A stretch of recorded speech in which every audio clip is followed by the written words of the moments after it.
तैले मेरो channel subscribe नगर्ने सबै गर्छ गर्दैन तु गरिहाल हे गाइस आजको भिडियो म तपाईहरुलाई सिकाउन जाँदैछु तपाईले कुनै पनि भिडियोको कन्टेन्ट बनाउनु हुँदाखेरि कपिराइट क्लेम अथवा कपिराइट स्ट्राइकबाट चाहिँ तपाई कसरी बाँच्न सक्नुहुन्छ। अहिले मलाई धेरैले कमेन्टहरु गर्नुहुँदै थियो मेरो कभर सङमा कपिराइट क्लेम आएको छ कपिराइट स्ट्राइक आएको छ भनेर मलाई धेरैले भन्नुहुँदै थियो। त्यसर्थ मैले हजुरहरुलाई सहायता होस् भनेर चाहिँ एउटा उपाय ल्याएको छु। ठुलो ठुलो युट्युबर्सहरुले पनि यही उपाय लगाएर उनीहरुको भिडियोमा भनौं कुनै म्युजिकल भिडियो भयो अथवा भिडियोको पछाडी ट्र्याक हाल्दाखेरि पनि तपाई कपिराइट स्ट्राइकबाट बाँच्न सक्नुहुन्छ कपिराइट क्लेमबाट बाँच्न सक्नुहुन्छ। त्यसको लागि एउटै सानो उपाय छ त्यो चाहिँ के छ भन्नेलाई मैले यो भिडियोको डिस्क्रिप्सनमा एउटा डिस्क्रिप्सन लेखेको छु एउटा लास्टमा मैले एउटा भनौं एउटा लाइसेन्स जस्तो बनाएको छु। ठुलो ठुलो युट्युबर्सको तपाईहरु भिडियोमा जानुहोस् हरेकले यही लाइसेन्सलाई लगाएको हुन्छ। त्यो लाइसेन्सलाई मैले पनि लेखेको छु। त्यसमा के लेखेको छु भन्नेलाई चाहिँ यो भिडियो चाहिँ मैले एकदमै मान्छेलाई ज्ञान दिने पर्पसले बनाएको हो। मैले कसैको पनि केही कुरा कपी गरेको छुइनँ भनेर मैले त्यो भिडियोमा अथवा त्यो डिस्क्रिप्सनमा लेखेको छु। सेक्सन यति यति युट्युबले यसरी भन्छ युट्युबको रुलले भनेर मैले लेखेको छु। यो कुरा चाहिँ ठुलो ठुलो सबै युट्युबर्सले पनि लेख्नुहुन्छ। यस्तो लेख्दा चाहिँ के हुन्छ भन्नेलाई जब पनि तपाईलाई कपिराइट स्ट्राइक आउनु आँट्छ कपिराइट क्लेम आउनु आँट्छ त्यति बेला युट्युबरको अथवा युट्युब ओनरले अथवा त्यो रोबोटले सबै पढ्दाखेरि तपाईको मुनि डिस्क्रिप्सनमा त्यसरी लेखेको भेटायो भन्नेलाई चाहिँ 70% चान्सेस हुन्छ कि तपाईको भिडियोमा कपिराइट क्लेम अथवा कपिराइट स्ट्राइक आउने चान्सेस घटेर जान्छ। र कपिराइट क्लेम के हो कपिराइट स्ट्राइक भनेको के हो तपाईहरुलाई थाहा छँदैछ। कपिराइट स्ट्राइक 3 महिना भित्रमा तपाईको च्यानलमा 3 टा आयो भने तपाईको च्यानल डाइरेक्ट डिलिट हुन्छ। सो कपिराइट क्लेमलाई तपाईले हटाउनु पनि सक्नुहुन्छ। भिडियोको लिंक डिस्क्रिप्सनमा छ त्यो भिडियोलाई हेरेर कसरी हटाउनु पर्ने हो तपाईले जान्न पनि सक्नुहुन्छ।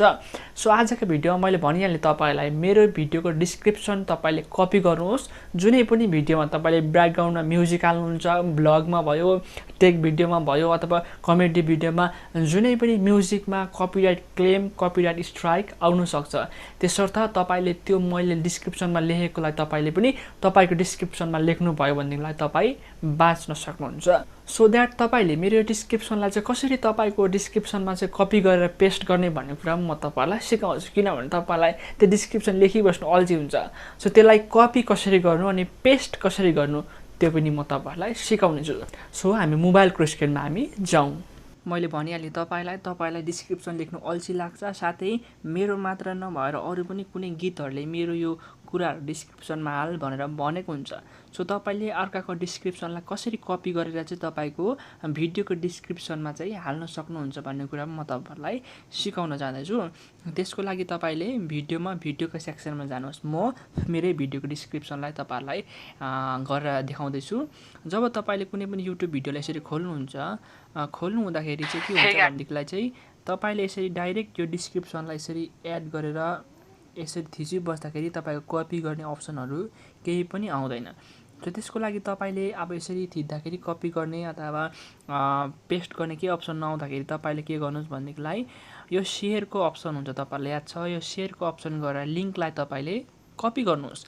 कपी गरेपछि तपाईकोमा जुनै पनि ब्राउजर छ म जस्तै ओपेरा मिनी बेसी चलाउने गर्छु ओपेरा मिनी ब्राउजर तपाईले यसरी खोल्नुहोस्। ओपेरा मिनी खोलिसकेपछि तपाईले त्यो लिंकलाई तपाईले यहाँ यसरी पेस्ट गरिदिनुहोस्। त्यो लिंकलाई पेस्ट गरिसकेपछि चाहिँ अनि तपाईले यसरी यसलाई सर्चमा लाग्नुहोस्। सर्चमा लागिसकेपछि तपाईले यसको यहाँ एउटा बटन हुन्छ त्यहाँ तपाईले क्लिक गर्नुहोस्। यहाँ क्लिक गरेपछि तपाईले यहाँ हेर्न सक्नुहुन्छ मेरो डिस्क्रिप्सन यहाँ आइसकेको छ। अब तपाईले यसलाई लङ प्रेस गर्नुहोस्। अब लङ प्रेस गर्दा के हुन्छ यहाँनिर ब्लू डट आउँछ सबैपटि हेर्न सक्नुहुन्छ। तपाईले यसरी गरेर ब्लू डट आएपछि तपाईले यसलाई चाहिँ एकपल्ट फेरि थिच्नुहोस्। थिच्नुहुँदाखेरि कपी भन्ने एउटा अप्सन आउँछ। फर्स्टमा यसलाई तपाईले यसरी कपी गर्नुहोस्। कपी गर्नु भइसकेपछि तपाईले यसलाई काटिदिनुहोस्। त्यहाँबाट तपाईले तपाईको भिडियोमा त्यो डिस्क्रिप्सनलाई अब पेस्ट गर्नको लागि के गर्नुपर्छ भन्ने कुरा तपाईले आफ्नो फोनको तपाईको वाइट स्टुडियो तपाईले खोल्नुहोस्। वाइट स्टुडियो तपाईले खोलिसकेपछि तपाईको कुन चाहिँ भिडियोमा चाहिँ तपाईले ट्र्याक म्युजिकहरु युज गर्नु भएको छ त्यो भिडियोमा तपाई जानु। जस्तै उदाहरणको लागि म यो don't create 5 type of channel भन्ने सेकेन्डको त्यहाँ छ, त्यहाँ क्लिक गर्छु। त्यहाँ क्लिक गरिसकेपछि माथि पेन्सिलको आइकन हुन्छ, तपाईँलाई याद छ। पेन्सिलको आइकनमा तपाईँले एकपल्ट यसरी क्लिक गरिदिनुहोस्। क्लिक गरिसक्नु भएपछि फर्स्टमा टाइटल हुन्छ, सेकेन्डमा पनि एउटा पेन्सिलको नक्सा हुन्छ, तपाईँलाई याद छ। यहाँनिर पेन्सिलको नक्सामा तपाईँले क्लिक गर्नुहोस्। त्यसको बादमा तपाईँले यहाँ सबभन्दा तल यसो गरेर तपाईँले यसलाई सार्न सक्नुहुन्छ, तपाईँको त्यो लेख्ने जग्गालाई। तपाईँले यहाँ यसरी यसलाई पेस्ट गरिदिनुहोस् अनि तपाईँको सबै अघिको डिस्क्रिप्सनमा भएको कुरा तपाईँकोमा पनि तपाईँको भिडियोमा यसरी आउँछ। सो एकपल्ट ब्याक गर्नुहोस् तपाईँले यसरी, अनि माथि सेभ हुन्छ, सेभमा तपाईँले थिचिदिनुहोस्। यसरी तपाईँले मेरो डिस्क्रिप्सनलाई तपाईँले लेख्न सक्नुहुन्छ र कपिराइट क्लेमबाट तपाईँ बाँच्न सक्नुहुन्छ।